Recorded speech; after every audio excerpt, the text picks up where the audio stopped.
Okay, good morning. So it's a Saturday, October 25, 2025 around 11 a.m. Meron akong monitor no sa schedule na itong 15. By the way, ano to? Gantt chart. This is a Gantt chart in Excel form.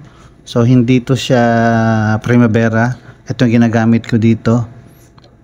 Alright, and then although Excel siya, pero yung mga characteristics no, yung mga characteristics ng sa Primavera ina-adapt ko, like yung color coding, yung mga terminology. Okay, so ina-adapt ko rin 'yun. Alright, so may monitor ako. Pinapa-monitor sa akin ng big boss namin ng ito hanggang 13, 14, 15, 16, 17, 18. Yan, kasi after sa earthquake nung Bogo, naapektuhan kami no sa manpower, yung iba umuwi. Tapos yung iba, yung last week no, palaging naga-after ang tawag doon. Aftershock, so tigil trabaho, yung iba na napopobia na, ayaw na.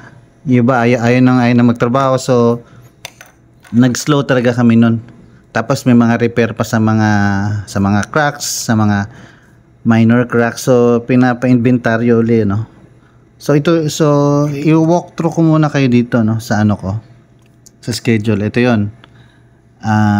Dito item no. Pero pagka technical ng scheduling ang ginagamit is WBS or work breakdown structure.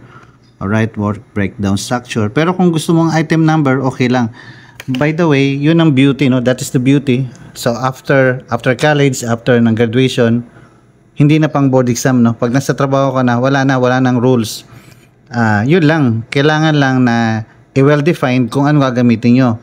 Kung yung kliyente nyo gusto ng Primavera, yun lang, kailangan yung gumamit ng Primavera.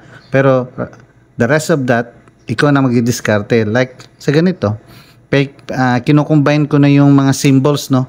Yung mga sa Primavera tsaka sa Excel, kino-combine ko na. Okay, balik tayo. Yan. So paano mo malalaman? Kung level 1 yan or level 2? Alright, so the highest view is level 1. Ito level 2. Level 1 and level 2 considered pa yan as a high level, no? Okay. So paano mo malaman kung level 1? Dito sa work break structure. Pag yung single digit lang, yung 1, 2, 3, yung definition lang, yung scope lang. For example, for instance, ito, civil structural, architectural, mga ganun lang, mechanical, yun yung level 1 schedule, no? Hindi pa well-defined yan. Para lang just for the sake na makita mo lang yung timeline, no? Kung kailan papasok, ilang weeks or months, yun lang, tsaka yung total duration. Wala pang yun. Tapos kung gusto mo pang mag-sub nun, mag-zoom in ka ng isang level ng medyo mas detalyado, level 2 ng tawag doon. Example ito. 1, diba? Tapos ginawa kong 1.1. 1 decimal point na additional, diba? From 1 naging 1.1 kasi dinetalyado ko na substructure. Tapos 1.2 superstructures, diba? So yun. So 1 decimal kasi yung 1 level 1, tapos yung 1.1, yung 0.1 na yun, 1 decimal, yun yung pangalawa, yun yung level 2. Pag nag-insert pa ako ng line dito, tapos ginawa kong 1.11, dalawang digit na yun, no? It would make a level 3 na. Level 3 na yun, alright? And so forth. Pag nag-sub ka ng sub, hanggang magiging refine na siya, mas detalyado. Yun yung level 3, level 4, hanggang level 5. Level 5, napaka-detalyado na yun, no? Napaka-detalyado na yun. Pagka sa malaking project, napakahaba, abuti ng even thousands, no? 800 na, even mga lagpas 1,000 na mga items pag ganun. Pag mga high-rise project talaga. Right? So hindi so yung ganon, hindi na namin ina-apply yon kasi hanggang level 3 lang kami. Alright? Enough na yung sa amin yung sa level 3. Okay, tas yung sa color coding, mostly pag sinabing green, 100% na yan.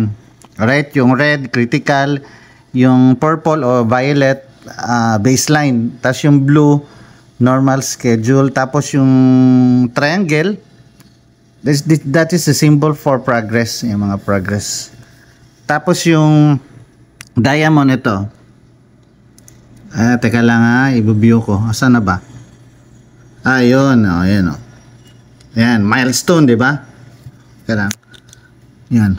Milestone is a zero duration, meaning hindi pwede na October 1 to October 12 milestone, hindi pwede yon. Dapat pag sinabing milestone, by definition milestone is a zero duration, meaning hindi siya nagpo-progress. Tapos na nga. Tapos na or target date. Mostly target date yan. Siyempre with the description. Ito, tingnan nyo. Milestone, di ba? Milestone, November, yan mga milestone. Tapos yung description, yun yung key deliverables, di ba? Yun yung pag-describe, no? Ay yung substructure, yung milestone nun, i-deliver namin na November 2021. Tapos na yun. Ngayon, etong red na diamond shape, yung symbol for milestone. Pag bold na, meaning meron ng shade sa loob, done na yun, complete na yun. Pagka yung diamond lang na walang laman, tingnan nyo, di ba? Walang laman, di ba? Unshaded, di ba? Hindi pa tapos yun. Hindi pa tapos. Alright, sa kabila, yung description niya, key deliverables. Di ba? Yun yung i-deliver namin. Mga description. Tapos, milestone yung date. Alright, so yung mga basic na mga symbol. Okay, tas ito na. Ito na yung binabantayan ko. Kasi, merong order talaga sa amin, no, na wag palalagpasin ng December tong 18th floor, no.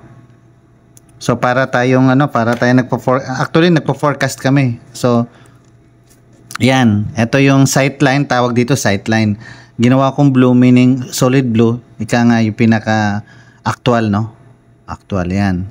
Na-delay na kami ng 4 days, no. Ito nga nung dahil nga sa lindol, on and off yung trabaho yan, no? Yan. Na-delay na kami ng 4 days. So, hindi masyado substantial, no? And then, eto na. Trending na, tingnan mo. Itong forecast to. Forecast date to, no? So, end of October, yan. Sightline na broken. End of October, supposedly sa plan, tapos na kami sa 14.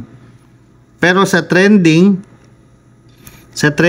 lumalabas na after 9 days pa kami matatapos. Late na, no? Late na. For some reasons, no? Manpower, etc. Diba? So, yun. Pag tinuloy-tuloy pa namin yan, na hindi kami gagawa ng paraan, sa 15th floor, ito na. Projected natin 15th floor, second week of November, ang trending is, delay na kami ng 1 week, no? Mga 8 days, no? So, i-forward pa natin. Yan. Sa yung 16th floor, nandito na kami matatapos. 3 weeks na. 3 weeks na, no? So, yan ang binabantayan ko ngayon. Together with my engineers, no? Yung team namin. Yung 17, yung planned is second week of December. Actual, wala na. Lagpas na ng wala na. Ihawin na, bibitayin na kami ng big boss namin ito. Pag ganito. Yan. So, importante ito pag nag-adala ka ng project, nag-manage ka ng project, the name of the game is forecasting. Look ahead, no? Ito, uupuan ko pa to together with my big boss. Yan, tsaka yung team ko. Siyempre, unahin ko yung team ko, mga engineers, tsaka yung mga trade cons, yung gen con namin,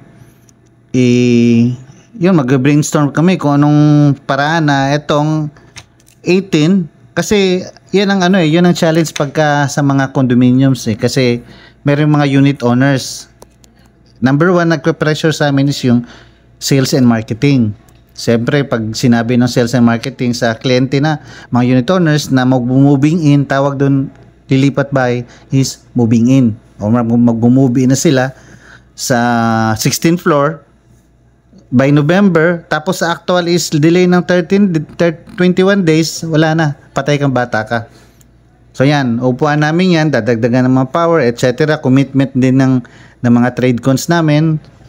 Trade cons namin, importante rin yan. Okay? And such a way na ihahabol namin itong 18, hindi pa pwede na lalagpas to. Yan. Hindi pa pwede na lalagpas yan. Alright, so ganyan lang ka basic, no? Pero dapat tedious at dapat dedicated ka sa mga ganito, no? Otherwise, dapat ma-inform mo yung boss mo. Otherwise, wala ikong ihawin yan pagka ganyan. Alright, so yun lang muna. Sige, thank you.